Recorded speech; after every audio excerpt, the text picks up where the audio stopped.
Assalamualaikum warahmatullahi wabarakatuh. Perkenalkan, saya Imam Syuadi, mahasiswa PPG dalam jabatan tahun 2022 batch 3 LPTK UIN Maulana Malik Ibrahim Malang. Saya mengajar di SMA Negeri 1 Sungai Pandan. Hari ini tanggal 12 Januari 2022, saya akan melaksanakan praktek pembelajaran UKIN dengan materi mempertahankan kejujuran. Terima kasih dan selamat menyaksikan. Assalamualaikum warahmatullahi wabarakatuh. Waalaikumsalam warahmatullahi wabarakatuh. Gimana kabarnya anak-anak semuanya?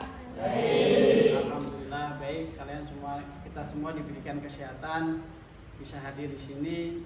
Mudah-mudahan apa yang diberikan Allah kesehatan buat kita bisa menjaganya. Anak-anakku sekalian, sebelum kita memulai pelajaran pada hari ini, Bapak ingin mengecek kondisi kalian, ya, terutama mungkin dari segi sampah, ya. Kalau nggak ada sampah silakan kalian lihat di tempat duduk kalian apakah ada sampah di sekitarnya, silakan dicek.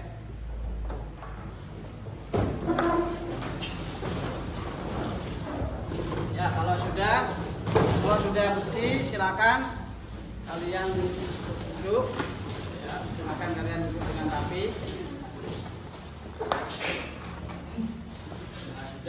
Selanjutnya, sebelum kita memulai untuk mengambil berkahnya, biar berkah kita dalam menuntut ilmu ini, mari kita membaca doa. Untuk doa dipersilakan untuk Alif untuk membaca doanya. Sebelum memulai pelajaran, lebih baik kita berdoa bersama-sama dengan membaca basmalah. Bismillahirrahmanirrahim. Raditu billahi rabban wa bil islami dinan wa bi Muhammadin nabiyyan wa rasulan. Rabbi zidni ilma warzuqni fahma.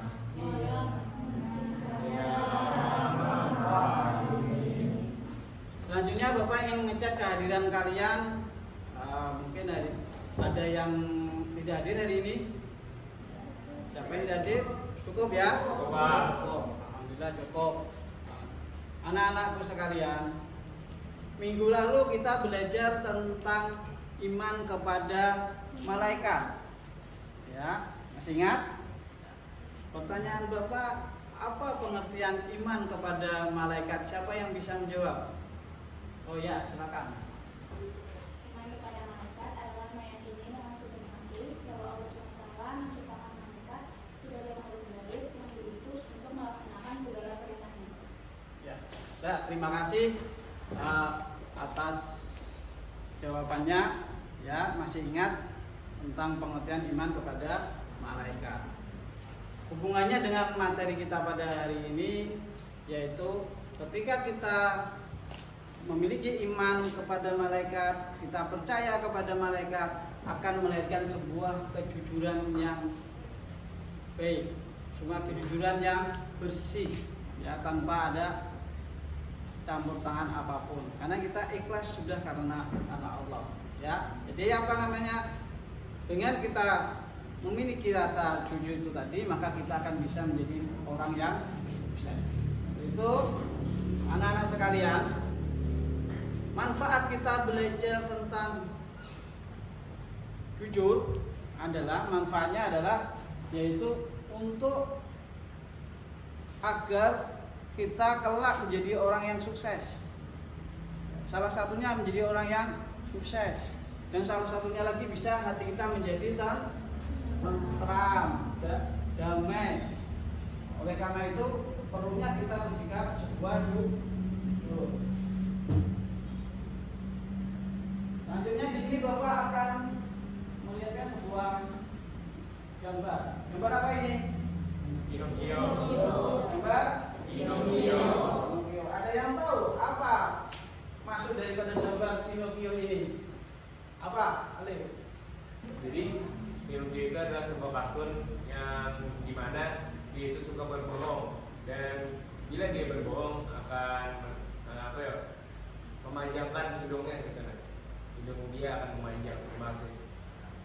Ya, gambar Pinocchio itu adalah hanya sebuah cerita kartun di mana dia cuma mengisahkan bagaimana seseorang yang berbuat bohong atau berbuat tidak jujur. Oleh karena itu, bagaimana Pinocchio ya seperti itulah. Ketika dia berkata bohong atau berbuat bohong, maka hidungnya bertambah. Oke ya. Selanjutnya Bapak akan memberikan motivasi buat kalian ya, agar kalian lebih semangat lagi untuk apa? Untuk belajar hari ini ya, untuk lebih semangat lagi.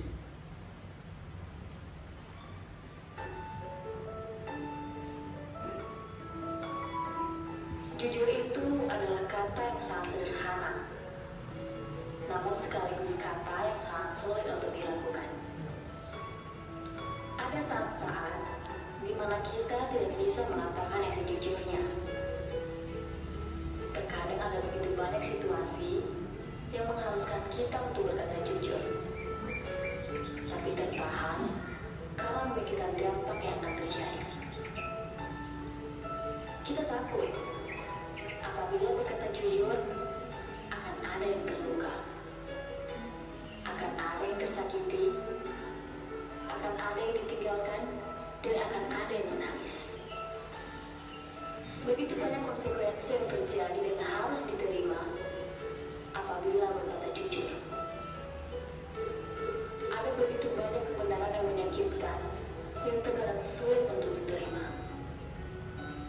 Karena kita tahu ada begitu banyak konsekuensinya, akhirnya kita lebih memilih untuk tidak berkata jujur. Ya, memang semuanya akan baik-baik saja pada awalnya. Kita pun berpikir untuk mengatakan yang sejujurnya akan tidak saja ketika waktunya sudah tepat. Kita pun akhirnya lupa waktu dan merasa semua baik-baik saja. Tanpa kita sadari bahwa kebohongan kita semakin besar dan semakin besar. Sedikit demi sedikit pula, ada banyak hal yang mengupas kebohongan itu. Kita pun mulai gelisah dan mulai memikirkan apa yang harus dilakukan. Semua konsekuensi yang dulu pernah kita pikirkan terungkit kembali di benak kita. Kita pun menyesal mengapa tidak berkata jujur sejak awal. Kita menyalahkan diri dan berbagi alasan ini dan itu. Jika mengatakannya sejak awal, mungkin tidak terlalu parah, mungkin tidak sekacau ini.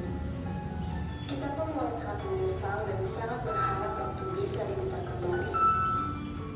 Mungkin jika jujur dari awal, semuanya masih bisa diperbaiki. Tapi sekarang, semuanya terasa sudah terlambat. Kita pun sadar bahwa ketidakjujuran yang kita lakukan bukannya meringankan keadaan, tapi malah menimbulkan masalah baru yang lebih besar. Jadi, walaupun kejujuran itu sangat menyakitkan, berusahalah mengatakannya. Karena setidaknya, kita tidak akan menyesal karena telah berkata jujur. Mungkin karya Anda memang akan terasa sulit, tapi itu akan mulai membaik karena usaha Anda yang jujur dengan keadaan. Lebih baik terbuka sementara karena berkata jujur, daripada menyesal selamanya karena tidak berkata jujur.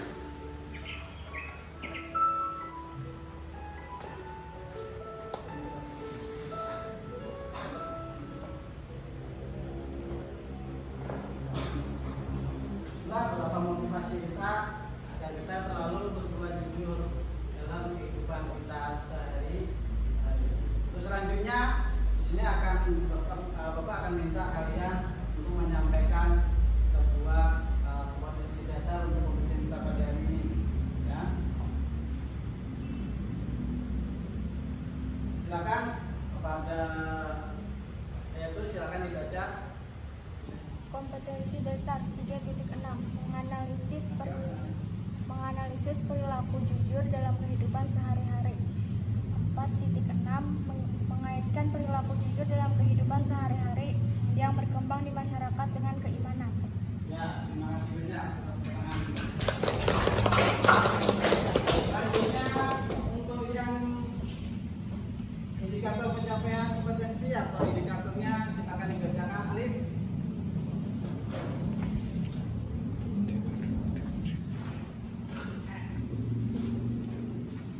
Indikator pencapaian kompetensi yaitu 3.6.1 menganalisis perilaku jujur dan kehidupan sehari-hari. Selanjutnya ada 3.6.2 mengaitkan makna perilaku kerja keras dan tanggung jawab dalam kehidupan sehari-hari yang berkembang di masyarakat. Selanjutnya ada 4.61 Diganti 7. Lagi ya. Yang ini diganti 7. Ini boleh berubah dengan yang jujur Pak. Perilaku jujur. Mana itu Pak? Bagian. Perilaku jujur. Ini ganti kerja keras sama ujian nggak bisa. Diganti jujur. Ya.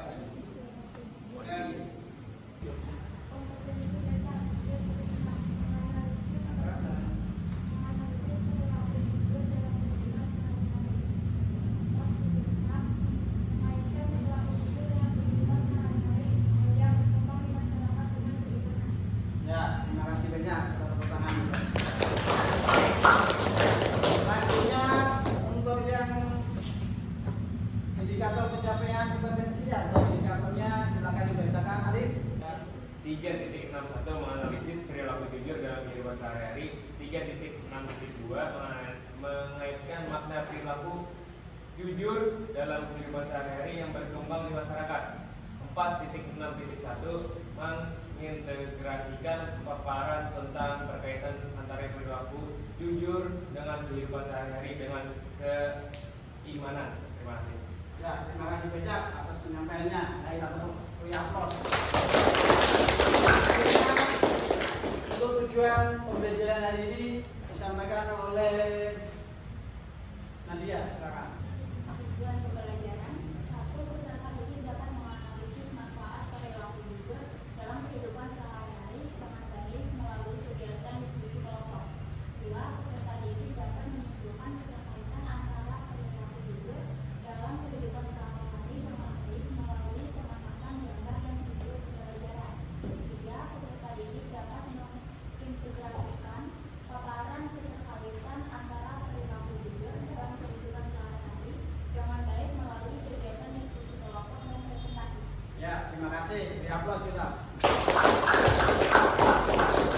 Untuk selanjutnya, ya, langkah-langkah dalam pembelajaran kita pada hari ini yaitu kalian nanti mengerjakan LKPD yang Bapak bagi.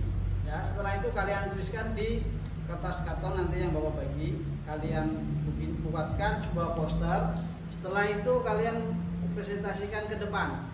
Ya, setelah presentasi ke depan, lalu kalian memberikan tanggapan dari kelompok lain. Ya, dengan apa Pak? Dengan masalah-masalah yang ada yang nanti Bapak berikan kepada kalian.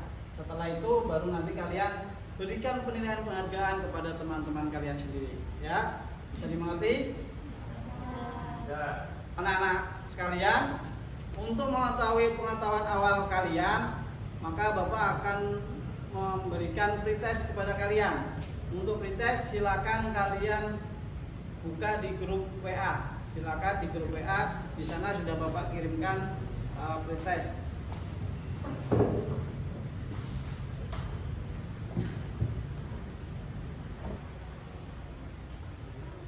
Selanjutnya silakan kalian amati video berikut ya.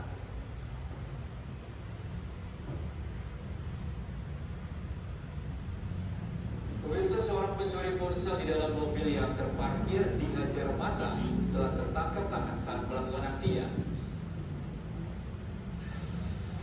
Yang beredar pemirsa saat pelaku diamankan polisi setelah tersebut mencuri HP milik sopir truk box di ruas jalan raya Pejataan, Kabupaten Pasuruan, Jawa Timur. Diketahui pencuri bernama Angga Ismawadudi, 32 tahun, warga desa Sumberjo, Kecamatan Polsek setempat berlari dari anak warga. Saat diperiksa penyidik, pelaku mengakui perbuatannya lantaran faktor ekonomi.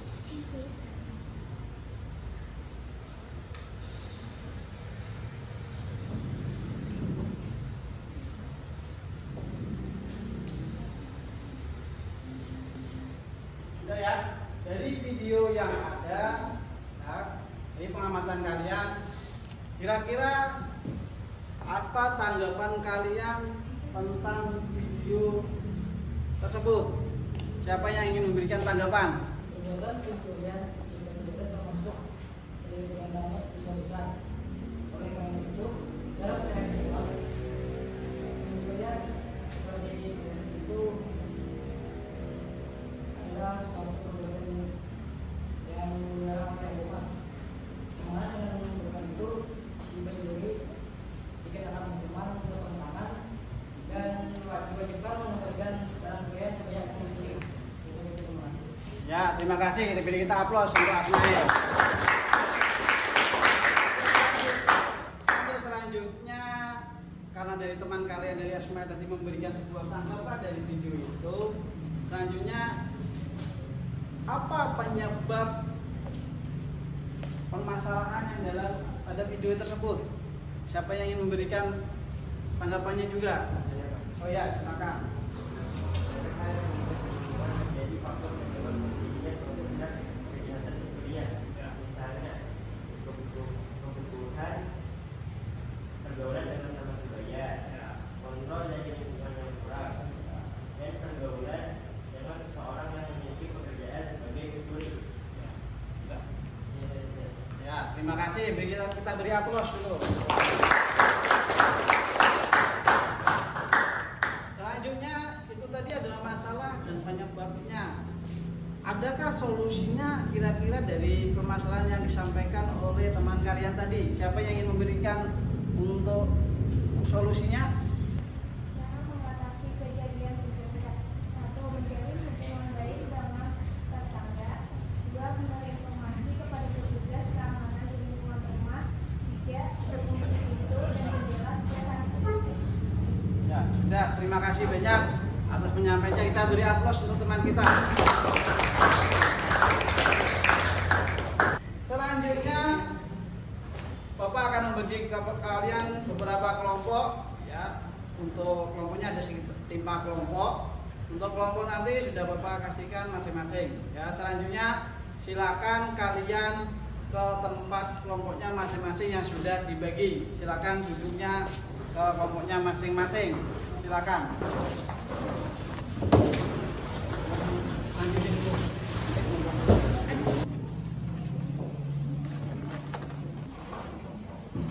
Silakan kalian perhatikan di dalam LKPD sudah ada dijelaskan ya apa-apa soal yang harus kalian kerjakan di dalam kertas karton ya. Silakan kalian kerjakan di situ mulai dari permasalahan yang sudah ada di dalam LKPD. Silakan dikerjakan mulai dari sekarang.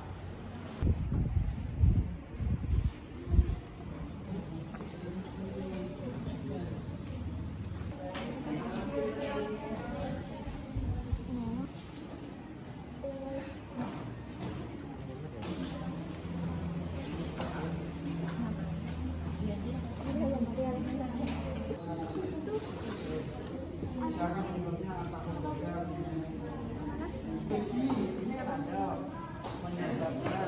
penyebabnya cara mengatasinya ini aja. Gimana anak-anak? Sudah selesai semuanya? Nah, sekarang karena kalian sudah selesai untuk dipresentasikan untuk presentasi yang pertama, untuk kelompok 1. Untuk kelompok 1 silakan untuk mempresentasikan hasil daripada diskusi kalian. Silakan untuk kelompok 1 maju ke depan.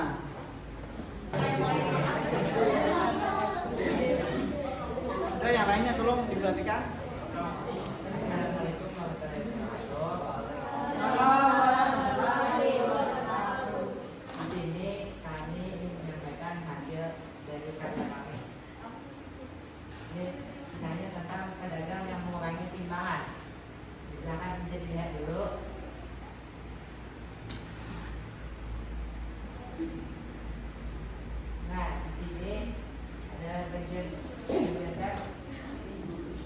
dari surah Al-Mutaffifin ayat 1-3, janganlah sekali-sekali berlaku curang ketika berdagang, yaitu dengan mengurangi timbangan yang merugikan pembeli. Perbuatan curang dengan mengurangi timbangan itu sejatinya hanya akan mengantarkan pada kebiasaan di dunia dan di akhirat. Nah, di bagian ini ada bagian penyebab. Ada terdapat 4 penyebab. Pertama, lemahnya iman, sedikitnya rasa takut kepada Allah dan kurangnya kesadaran bahwa Allah senantiasa mengawasi dan menyaksikan setiap perbuatan sekecil apapun. 2. Kebodohan sebagian orang tentang haramnya perbuatan curang, khususnya dalam bentuk-bentuk tertentu dan saat perbuatan tersebut sudah menjadi sistem ilegal dalam sebuah lembaga atau organisasi. 3. Ketiadaan ikhlas atau niat karena Allah dalam melakukan aktivitas, baik dalam menuntut ilmu, berniaga, dan yang lainnya. 4. Ambisi mengumpulkan pundi-pundi harta kekayaan dengan berbagai macam cara. Cara mengatasinya: 1. Memberikan pemahaman tentang tidak boleh mengurangi timbangan. 2. Memberikan penjelasan bahwa rezeki sudah ada yang mengatur. 3. Memberikan nasihat bahwa segala sesuatu yang ada di dunia ini akan dimintai pertanggungjawaban. Hubungannya dengan kejujuran bisa dilihat di bagian sini. Dengan memiliki kejujuran, seseorang akan melahirkan sebuah keadilan dalam hal ini, adil dalam melakukan timbangan dalam jual beli. Sekian. Sudah hasil disampaikan dari kelompok 1. Mungkin dari kelompok yang lain ada memberikan tanggapan. Kelompok 2, kelompok 3, kelompok 4, dan kelompok 5. Silakan berikan satu tanggapan dari untuk kelompok 1. Silakan. Ya, Alif, silakan. Tadi ada dijelaskan tentang mengurangi timbangan. Dampak mengurangi timbangan tersebut, apa kita coba? Terima kasih. Apa dampak? Bisa dijelaskan kayak mengurangi timbangan. Ya, bisa dimengerti. Dari kelompok 4 menyampaikan pertanyaan kepada kelompok 1, yaitu dia menanyakan apa dampak dari orang yang mengurangi timbangan, seorang pedagang yang mengurangi timbangannya, apa dampaknya? Dampak orang yang mengurangi timbangan, pembeli akan rugi, penjual akan mendapatkan dosa, dan tidak dipercaya orang lain. Ya, jadi dari jawaban dari kelompok 1 bahwa dampak daripada mengurangi timbangan itu adalah ketika seseorang melakukan atau seorang pedagang yang mengurangi timbangan, maka ini adalah diuntungkan bagi pembeli, ya. Tetapi dari penjual rugi. Kebalikan, dari penjual untung, dari pembeli rugi. Ya, kenapa? Di sini akhirnya namanya jual beli akhirnya tidak ada saling menguntungkan. Maka di sini tidak sah untuk jual belinya. Yang kedua, dampaknya karena sudah mengetahui bahwa curang, maka orang tidak akan datang lagi untuk membeli barang ke tempat toko tersebut atau pedagang tersebut. Ya, bisa dimengerti ya? Ya. Oke, terima kasih. Untuk kelompok 1, mari kita beri aplaus.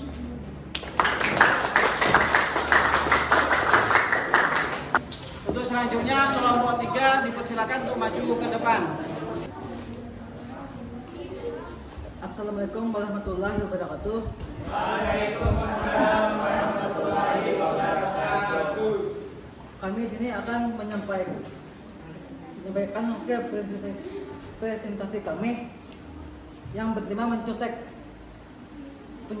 Penyebab dari mencontek adalah takut gagal, tingginya ekspektasi, tidak yakin dengan kemampuan diri sendiri. Untuk solusinya, memberikan motivasi, memberitahukan bahwa menyuntik akan mendapat dosa, tidak menasihatinya. Untuk kaitannya adalah siswa yang suka mencontek akan menodai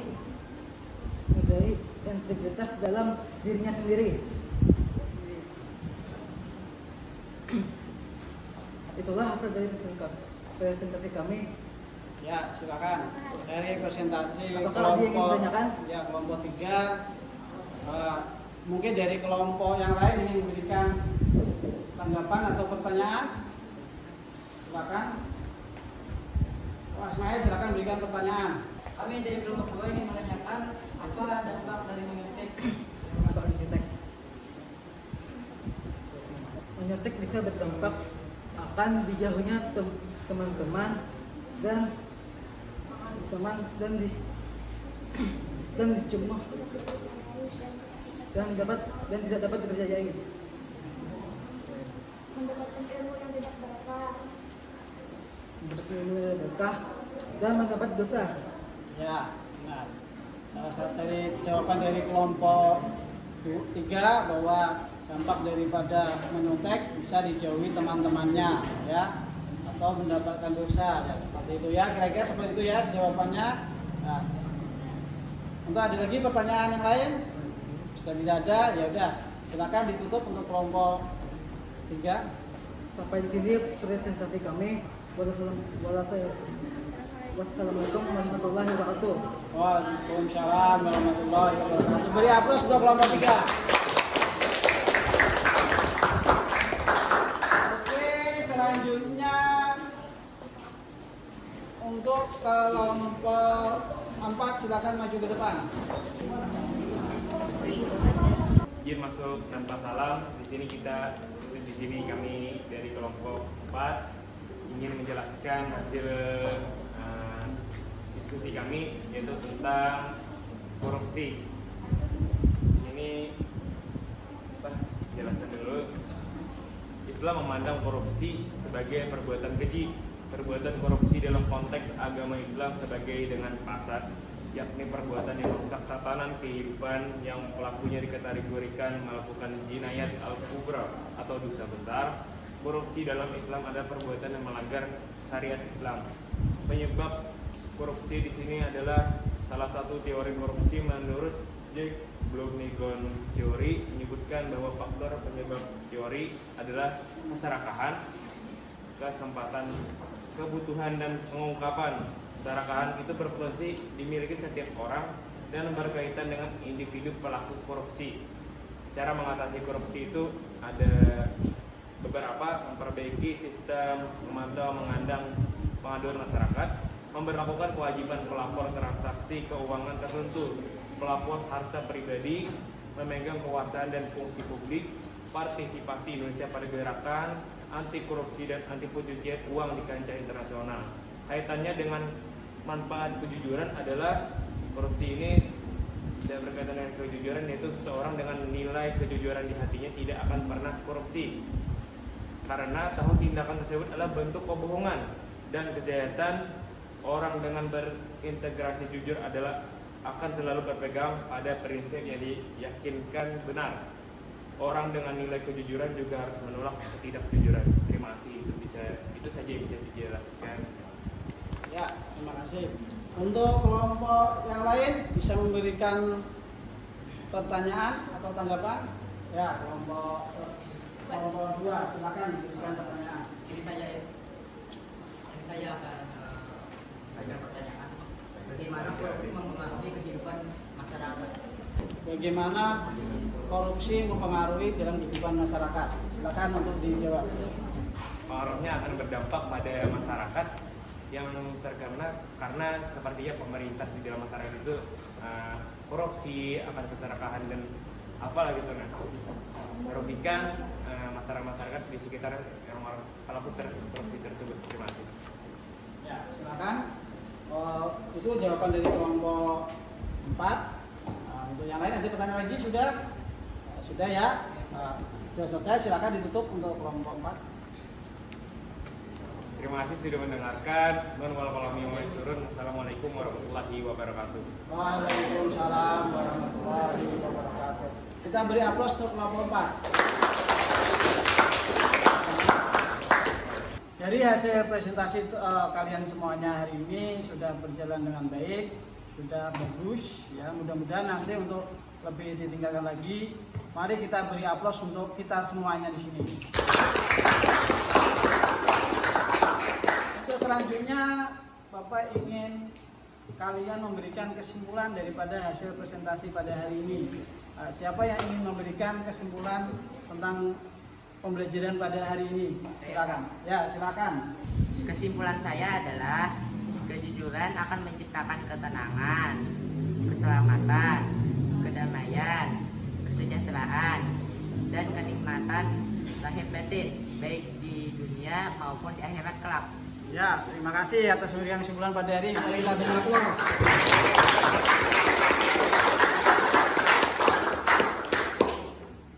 Selain daripada teman kalian tadi yang memberikan kesimpulan, adakah yang lain ingin memberikan kesimpulan lagi? Oh, silakan. Ya. Ketidakjujuran atau kedustaan akan menimbulkan kegoncangan atau ketidaknyamanan dan kesengsaraan di dunia atau akhirat kelak. Ya, terima kasih semuanya. Terima kasih. Ya, memang dengan adanya sebuah kejujuran, kita akan berdampak apa? Dengan ketentraman hati kita menjadi tenang, damai. Yang akan damainya di mana? Di dunia maupun di akhirat. Dan tidak lupa bahwa ketika seseorang yang berbuat jujur, maka orang itu akan mendapatkan sebuah kesuksesan, baik itu di dunia maupun di akhirat. Karena jujur sekarang langka, karena kunci keberhasilan seseorang ya kuncinya ada di jujur. Oke ya, kira-kira dari penyampaian materi pada hari ini kalian sudah mengerti semuanya? Sudah. Ya sudah, alhamdulillah sudah mengerti. Selanjutnya untuk mengetahui pengetahuan kalian, ya, maka di situ Bapak akan mengirim sebuah link di grup WA. Silakan untuk grup WA dilihat linknya ada di situ, Bapak kirimkan. Silakan untuk dibuka.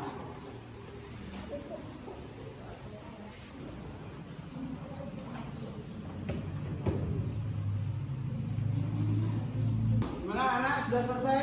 Sudah.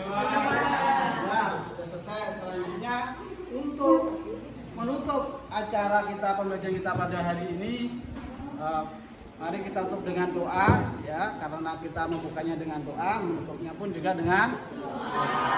Silakan untuk ketua kelas untuk memimpin doa. Sebelum kita mengakhiri pembelajaran hari ini, marilah kita menutup dengan hamdalah. Alhamdulillahirabbil alamin. Terima kasih anak-anak sekalian. Semoga pembelajaran kita hari ini berjalan dengan lancar, ya. Alhamdulillah. Bapak akhiri. Assalamualaikum warahmatullahi wabarakatuh.